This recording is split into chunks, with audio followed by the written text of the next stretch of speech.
Claudia, or you can call me Olive. It doesn't matter. Either one is fine. Welcome to my little presentation. So pathways into game dev.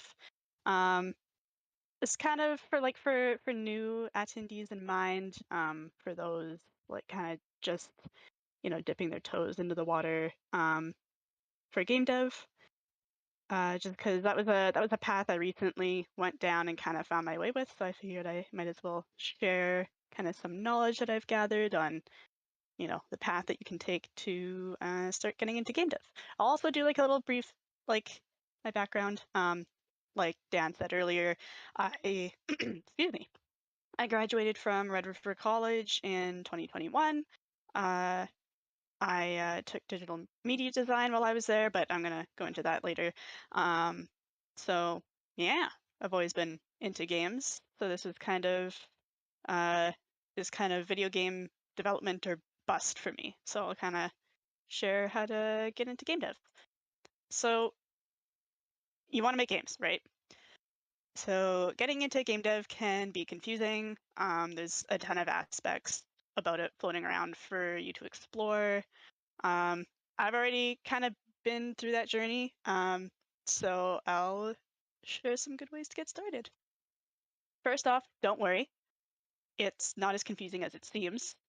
It looks very daunting at first, but I think we should start small. So like, where are we right now?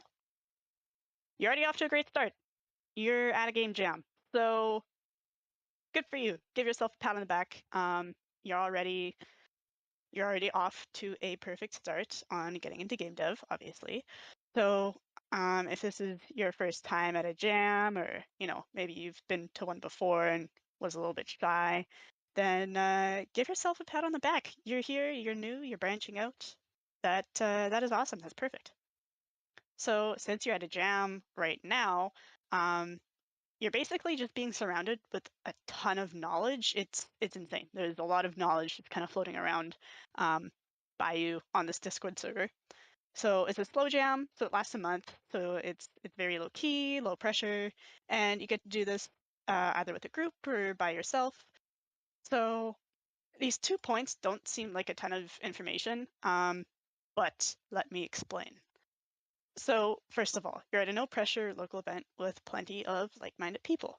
They're here for a couple things. That's to have fun and make games, kind of like you.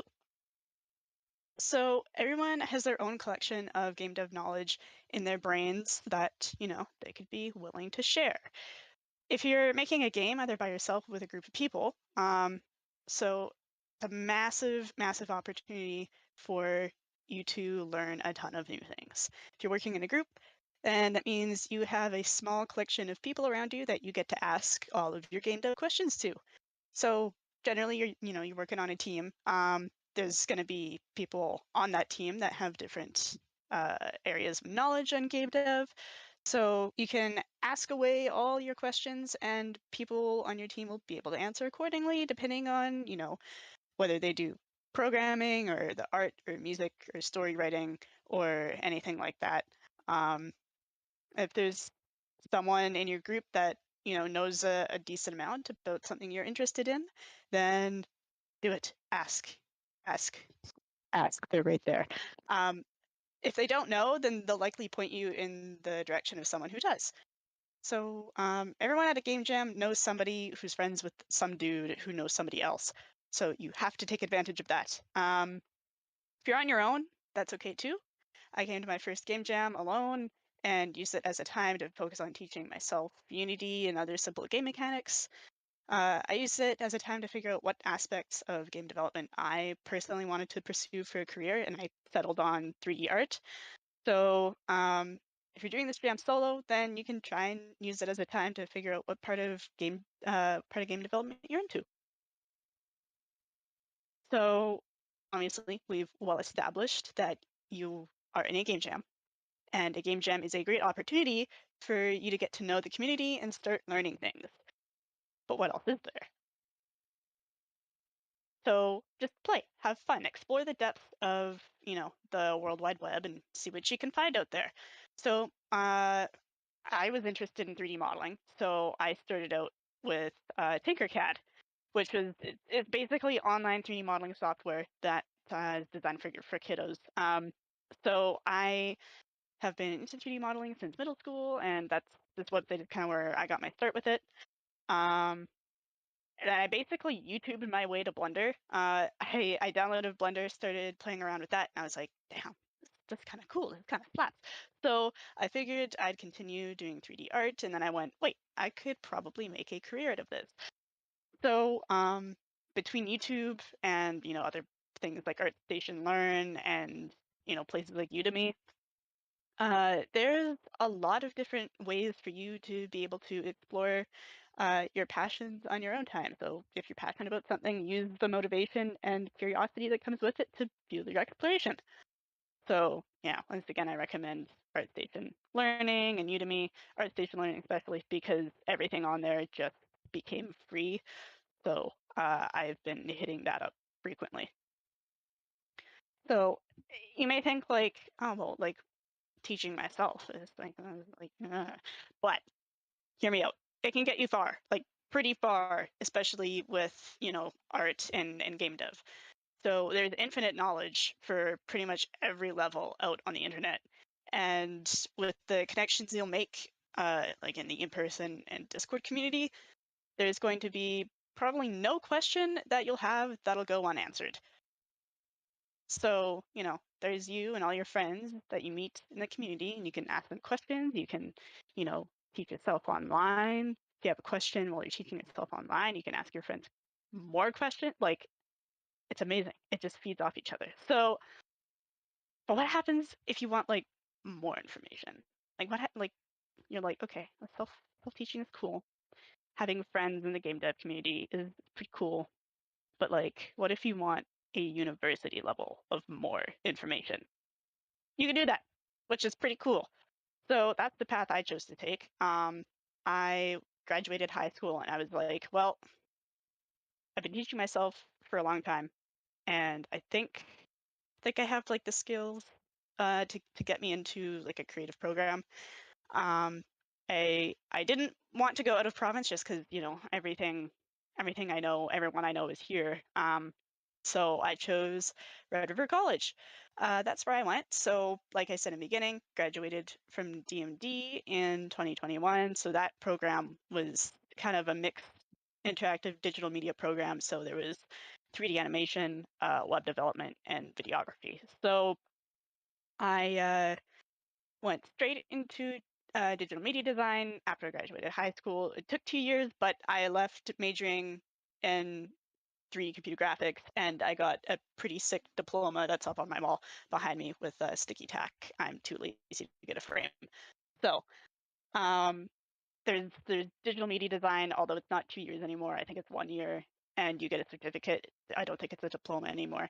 But yeah, there's also University of Manitoba. They have a great computer science program, and um, they have co-op opportunities with Ubisoft Winnipeg. So they have co-op with Ubisoft Winnipeg. So that's a great option.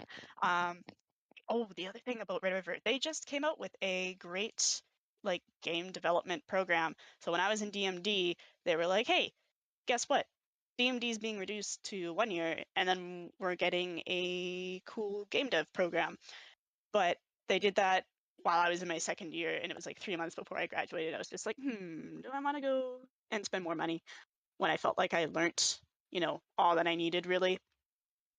So I didn't go into the game dev because I figured I would just stop with DMD. But game design program at River Polytech is another great option. That and like I mentioned, University of Manitoba's computer science program, if you're like into the like real nitty gritty programmy side of games. And then there's also for people who are a little more adventurous and want to go outside of the province, there's options like Vancouver Film School, Toronto Film School.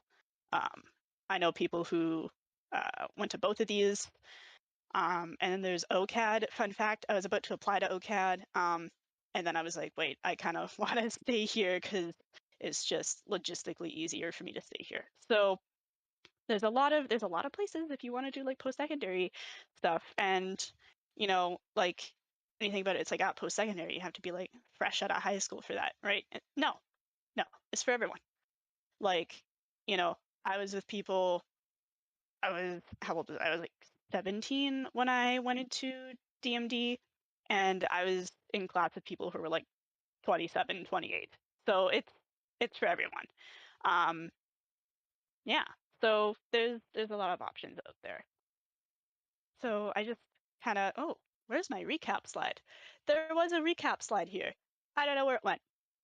Pretty cool. Um, so, uh yeah, I guess to recap, you know, you're at a game jam. This is already a great start for people who are kind of just starting to explore game development.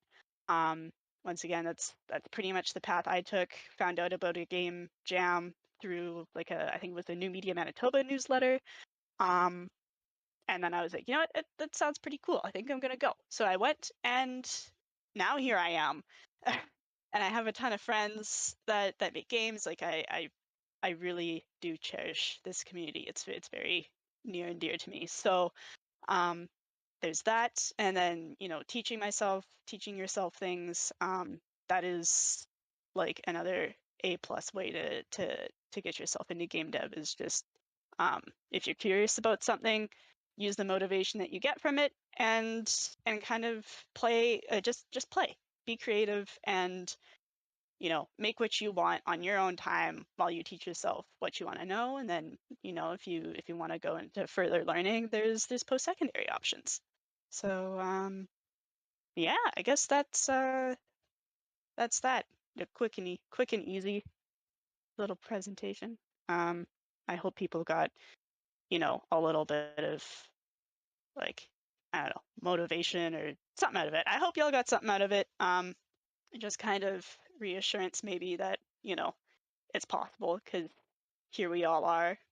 So, yeah, thanks.